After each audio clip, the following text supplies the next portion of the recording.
Here's your host for Entertainment and Life, Thomas Bond.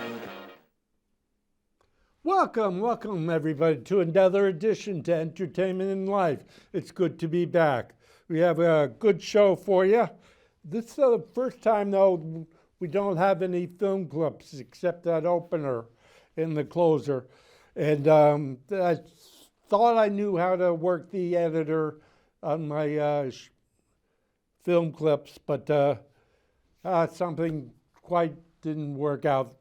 I had the Yukon Parade and 6 others, but maybe I'll show them next show or something like that.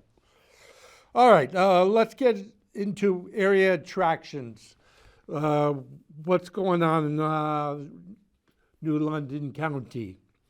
How about a play? How about Our Town in Westerly? The Mystery of Edwin Drood at Goodspeed. Everly Brothers Music is at Ivortown. The Crucible is in New London. Other things is Connecticut Spring Boat Show in Essex. New London County Spring Festival is in Colchester. Spring Indoor Artisan Market is in Groton. How about Magic of Gathering Clubs at Gills Ferry? Music, we have Days at New London in the Wilbury Gap at Old Lyme. This is this weekend. I didn't bother saying all the details of them. You can always look up at the paper if anybody ever buys through the day paper anymore. How about other things going on? How about Lyle Lovett plays at the Guard May 3rd, and Elton John music comes to the Guard May 10th. How about the Cape? Oh, there's a duck race Saturday at Pawcatuck River. How about the Cape? The 26th is the Brit Pack. The 27th is Pure Imagination. The 28th is Yale Whiffenpoofs. The 28th is Darling Side.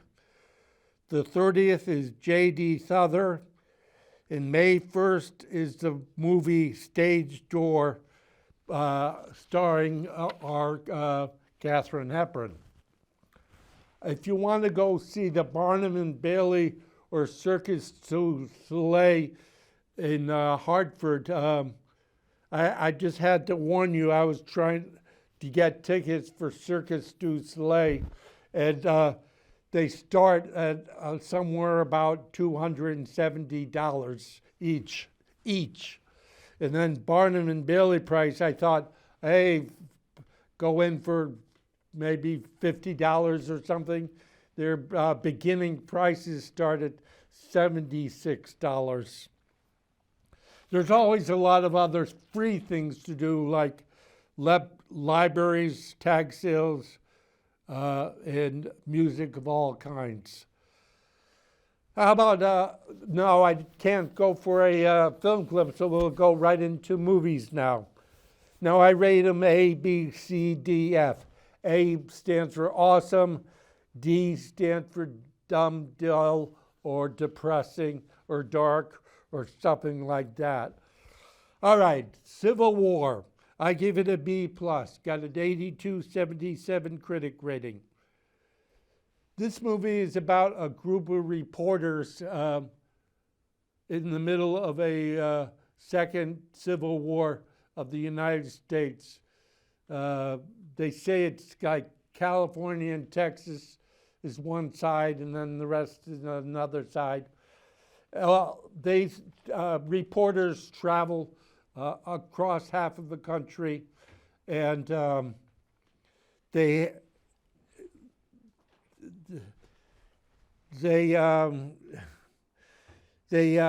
get into trouble see people, and there's a lot of rockets going off at night and other things like that. They try to reach Washington, D.C. and have an interview with the president. How about Godzilla X Kong? I give it a B+. Got a 54/47. So this has good action, special effects. In some ways, Kong and Godzilla team up and fight another monster. I didn't remember the plot. It was a month ago that I see the movie. All right, Ghostbusters Ghostbusters, The Frozen Empire. It's a B+ for me. Got a 43/46 critic rating. Now, I'm not saying this movie is not a lot of fun and I enjoyed it a lot, but I was a little bit disappointed in it. I saw the commercials of that when the ocean freezes up and everybody in New York gets frozen. But the rest of the movie doesn't have that much special effects or excitement to it. But I enjoyed it anyways. How about Monkey Man? I give it a B. Got an 89/70 critic rating. Now, this is a very pleasing action movie that I enjoyed, and I think everybody else will. This one man at the end of the movie takes on 10 bad men and fights them off. It does take place in India, and it's a little depressing there, where we see hundreds, if not thousands, of people living off the street or being very poor or something else like that. And it needs to be placed by India to show that life, because this one man takes on the richer class policemen and corrupt people. All right, now let's go into another movie, Cabrini. I gave it a B, got a 91/51 critic rating. So how can a movie be so uplifting yet very depressing? It takes place in Little Italy in New York in about the turn of the century, 1900. And everybody lives in poverty, and they can't find a job, and they live in the sewer. It's the only place that's warm enough.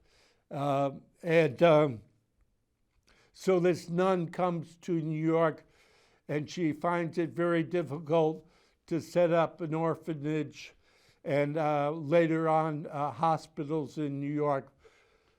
But by the end of the movie, we hear that she not only saves New York Italian district, but she ventures out to the rest of the world and starts up orphanages. All right. In the next movie, I'm going to do it as a double. The First Omen, I gave it a C, 81/65 critic. And Immaculate, I give it a D, got a 70/57 critic. In some ways, these movies are very similar. Believe it or not, the nuns get impregnated by mysterious ways, in even frightening and horrifying ways. And so that's all you can say about it. All right, Abigail. So these 5 kidnappers are trapped in a mansion with a cute girl. And this cute girl turns into a very vicious, unkillable vampire. So the more gore, the better it is, I guess, when she kills a lot of these kidnappers. All right, Arcadian. This is a monster movie set in rural settings of the rural setting where there are a lot of fields and the houses are old and made out of stone. But anyways, most of the world is already dead from these monsters that attack. We don't see much the monsters at the beginning, but they at night they scratch out the doors and try to get in, try to kill the people in there. In this one family, Nicolas Cage adopts 2 babies, which turn out to be his sons, and they are able to track one of the monsters. There's also another house a couple miles away that also try to protect from these monsters.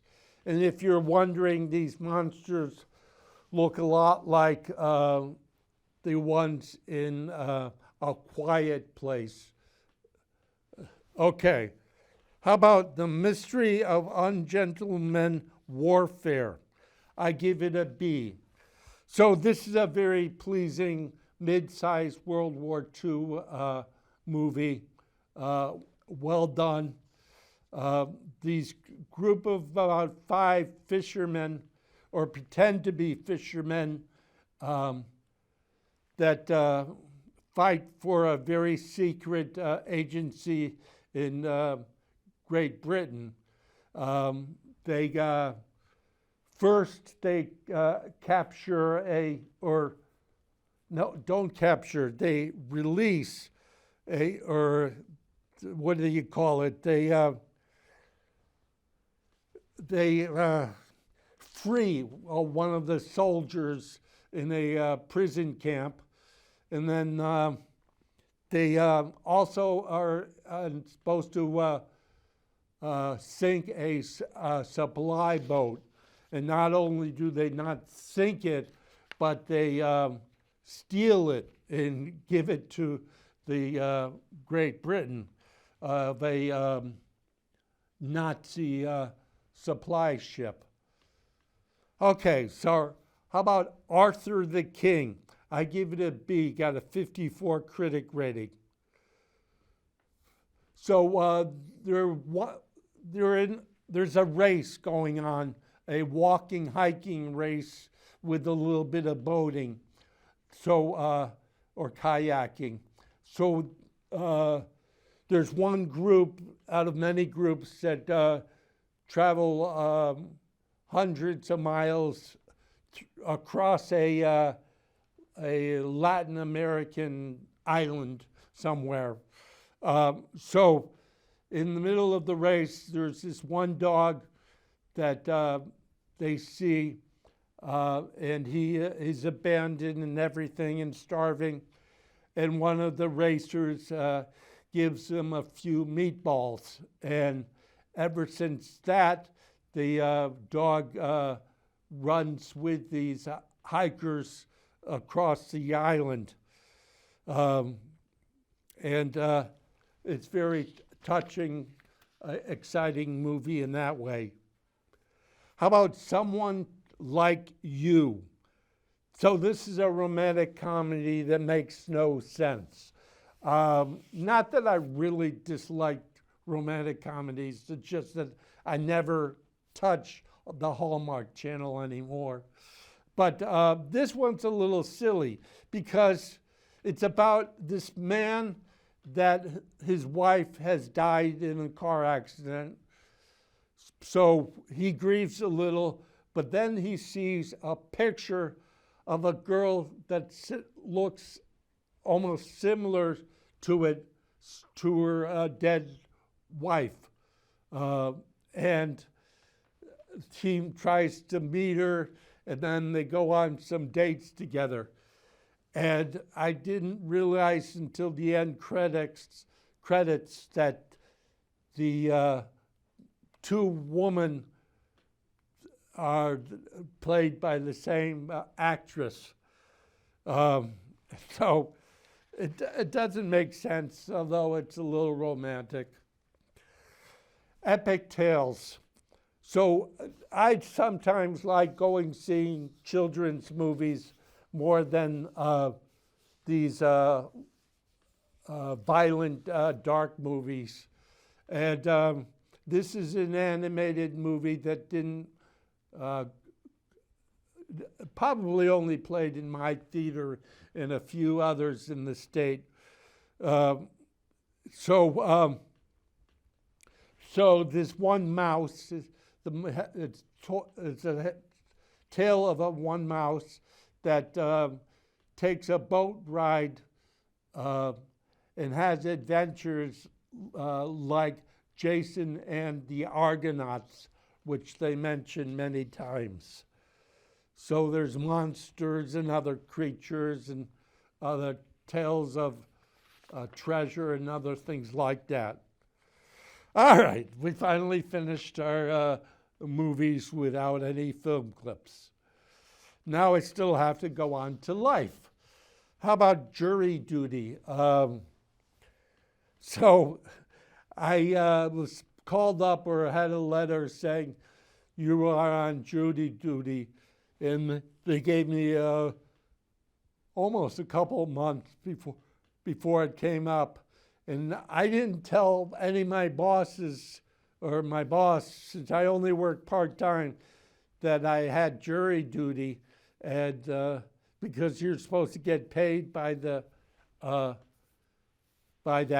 I've been to jury duty twice in 15 years, and I was never picked, so I didn't expect to. I went to the jury office or the court, and I expected to be. I didn't know if I would be picked to be on the jury, but anyways, the story goes that you're supposed to call the jury duty court the day before you're supposed to show up for court. And I did that, and they said, oh, the trial has been canceled. You don't have to show up for at least a year. So I'll mention my editor again. So I thought I had it working, but it didn't. So hopefully next show I'll come up with, I had 4 new ones, come up with those and a couple of other new ones that are right. All right, anyways, now gambling and eating. So almost all of us had some bad habits. I know I have a few, and despite everything, knowing that it could hurt us, we either physically, mentally, or financially. And some bad habits are smoking, drugs, and bad behavior. So I have a few of my own, and I try to cut down. In some weeks it gets worse than it gets better. I know I should go cold turkey on a lot of them. So I gamble too much, I eat too much, I drink too much, and I watch porn too much. So that doesn't even mention my bad behaviors of not getting along with people, and I should try to get along with people. Now, one last subject. I told you that I go gambling and I play the slot machines. And now I found out that I can mentally cheat at the slot machines. And I said mentally. Unfortunately, it doesn't turn out, except in your head, you think that you're winning more than you actually are. So I count, and it doesn't rather matter what slot machines, are mostly the same, that I count the negative and positives. So I do a +1 if I win 20 cents to $1. If I win $1 or more, I do it a +5. Now, even with them, it's hard. It's far from breaking even and not being in the negatives. But so there's a lot of other things that I do. So if it has a bonus or 2 bonuses out of 3 to get the bonus, then I subtract 2. Now, if you get a wild card or a wild figure, you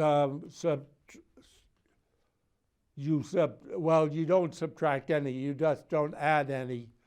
And then if you have a good figure that doesn't normally show up, they'll get you a lot of money. And if it's in the right figure, if you get 2 out of 3 or something, then you can not add any, but not subtract any either. So it's just more fun to do it that way. You just don't hit the button every second of not think and not do anything and just see all your money go away. And just pray to God that you'll either get a bonus or a good payout or something like that. So, I have an hour more to go. No, I have half an hour. Did we ever show up? No, it wasn't even a half hour. That's the show. I don't have any film clips for you. You can end on the opener if you want. Hopefully I'll show up, hopefully less than a month this time. And I'll bring in some film clips for you and maybe something else. I'm still glad I did this show. Thanks for showing up. Bye.